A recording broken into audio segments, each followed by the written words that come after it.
după dumneavoastră sunteți la curent cu întrebarea noastră. Vă prezentați numai ca să... Sunt locuitori a satului Miești Mici, mă numesc Tănasul Vladimir. Aceștia sunt locuitorii comunii și din Piatra Albă și din Miliești Mici. Avem o problemă.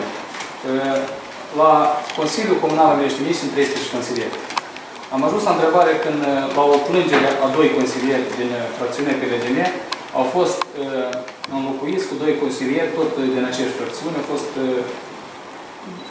de Comisia Director Central, au fost anulat, le s-au luat mandatul de consilieri. Da. Unor consilieri și să lumea s-a revoltat. Nu a fost adus la cunoștință nici acei consilieri care s-au luat mandatul, n-a fost adus la cunoștință nici primarul, nici secretarul Consiliului și care s-a luat mandatul consilierul, care este anume din comuna Piatra Albă, care a votat majoritatea care sunt în sală și majoritatea care sunt în comună, care au avut în dumnealui, au fost toate întrebările care apăreau la primăriei Miliești Mici, care au toate întrebările pentru să. Acum ai s-a luat mandat de consilier, practic Piatra Albă este revoltată și împreună și cu satul Miliești Mici. Și o lume a venit după dreptate, fiindcă nu știm nici cauză s-a luat mandatul de consilier, fiindcă au fost aleri de oameni și vrem să aflăm. Scade, vă luați și odată, că nici n-am știu eu de Miliești Mici, dar ele de Piatra Albă. Cum se poate așa, este? Cum se poate? De exemplu, prin grădiniță, dacă s-a făcut, au venit oamenii la ședință, când a fost ședința satului. De-am din trânși umblat prin grădiniță, prin aici de ce ați venit, cum ați venit, pentru ce ai venit, ce înseamnă asta? Înseamnă că e ziua ca de ieri, 13, și noi ne se duc la represii. Așa se numește. Noi le-am venit ieri, nu avem la adunare și încep a controla care au fost, deși au fost, cum acolo. Imediat. Momentul care? Noi venit aici la momentul oameni. Asta e mai mulți. Dacă nu se hotărăște de mare pozitiv, o să vină jumătate de sat, dar bate tot satul. Dar tot și-ați program de urmă. Și atunci o să, și așa, văd că PLDM-ul își face și reclamă mare. Dar dacă o să vină tot satul, ați fi reclamă pe toată Moldova, pe toate loc pământesc. Asta e început. Dumnealor și îi hotărăsc foarte multe întrebări. Vor să ne iei apa satului, care ei nu străvine să ne mărească prețul, să ne pună acolo, sunt foarte multe chestiuni care ei îți cu interese. De atâta noi nu vrem ca ei să-și voteze membrile lor și interesele lor. Iată de ce noi Noi ieșit legea numărul 168 în septembrie, eu am primit scrisoare de la domnul Palepovici și tot atunci am și depus cerere eliberare din directorul întreprinderii municipale.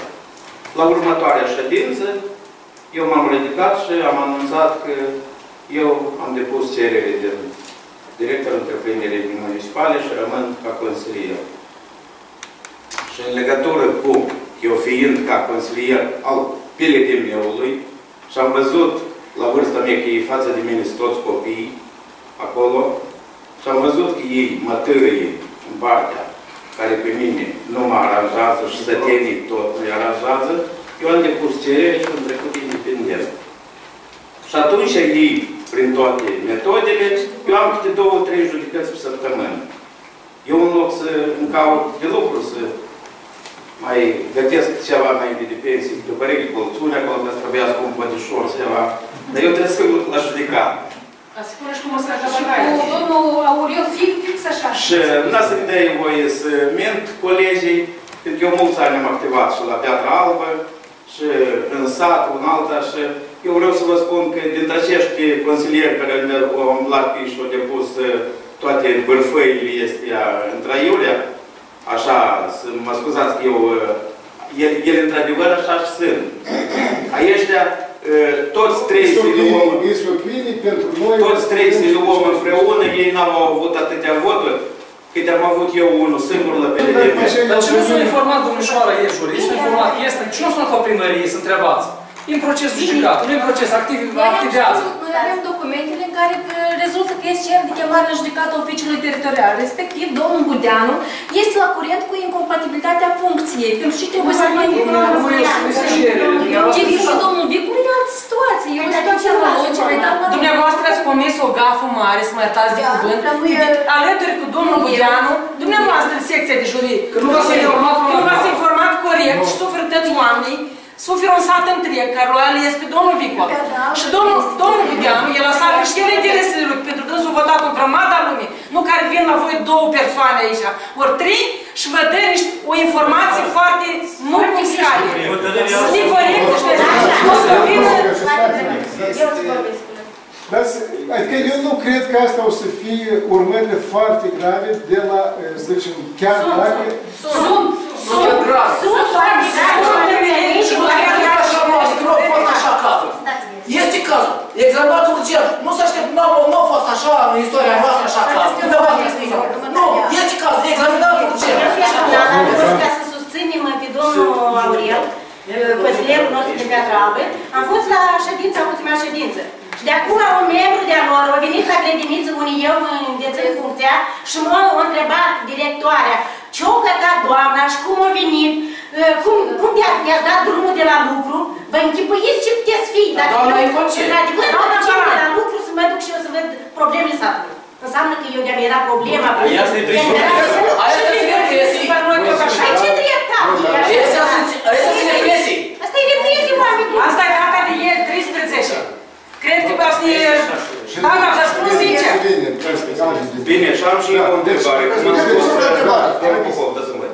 Deci, cum am spus, eu ca fost consilier, cred că deja degrabă noi mai fi, că am furat de ori ne ajunge.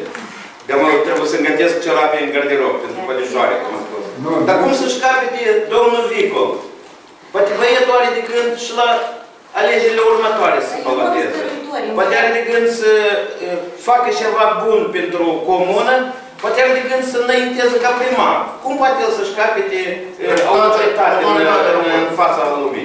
Dacă el, cu atât mai bine, a făcut lucrările acestea după orele de lucru. A fost pe contract individual de prestarea serviciilor. Și au luat fel finalizație și au muncit, nu furat.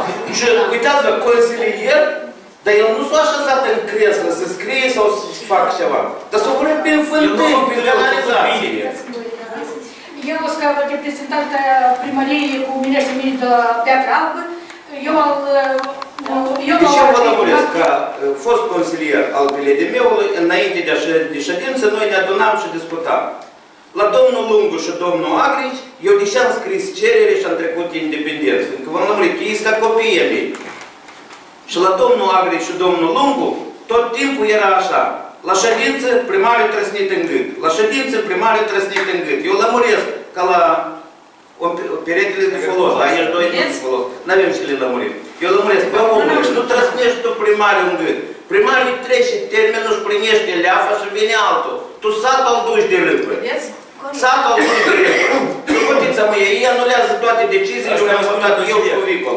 Amă, trebuie să întoarcă înapoi, trebuie să întoarcă bugetul e nevalabil, tăierea pădurii e nevalabilă, hramul satului e nevalabil, leafa la grădiniță și la toate ieslatele e nevalabile. Dumneavoastră nu înțelegeți ce înseamnă aia asta.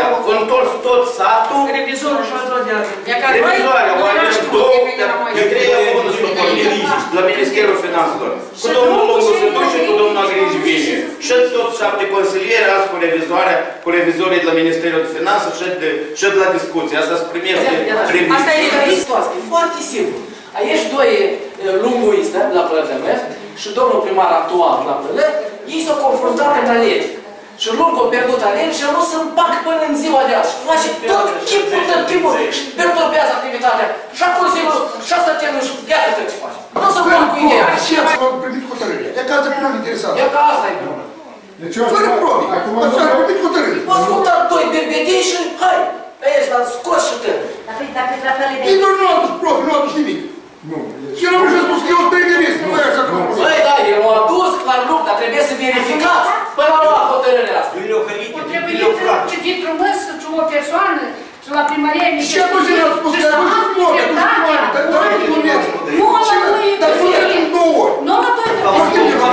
Spuneți-ne, vă rog, aici doi consilieri veniți noi. Cum pot ei să ridice mâna și să voteze, să abroge deciziile de cândva, care ei nu știu absolut cu nimic? Iată aici ea și asta e lucru de politică. Eu înțeleg așa, dacă ești un om deștept și ești un om diplomatic și pricepi în politică, să nu-ți spui așa, băi, eu de azi am venit în fotoliu, eu încep lucrul de azi înainte. Dar nu mă întorc cu 5-6 luni în urmă, anulez toate ce ești făcut primarul cu oamenii. Ne-ați acordat atenție. Cred că am adus destule probe, eu știu, cred că așa câte oamenii se revoltați. Noi vă rugăm frumos, dacă ne puteți să soluționăm întrebarea pozitiv, fiindcă eu cred că voința e mare ca asta. Luați în considerare Deci vă rog și să scriți aici cu cine ținem legătura, că nu azi putem cu toți, scriți aici. Noi vă rugăm să susținem. Dar eu aduc luni dimineața, dumneavoastră să aduc o regiune. Noi să o înregistrăm pe asta, dați-mi o copie de... Dați-mi o copie și vă dăm că am primit și copiile la documente, vă rog frumos. și tot pe la documente. Hai, vă mulțumim mult și... Acum, deci scrieți și...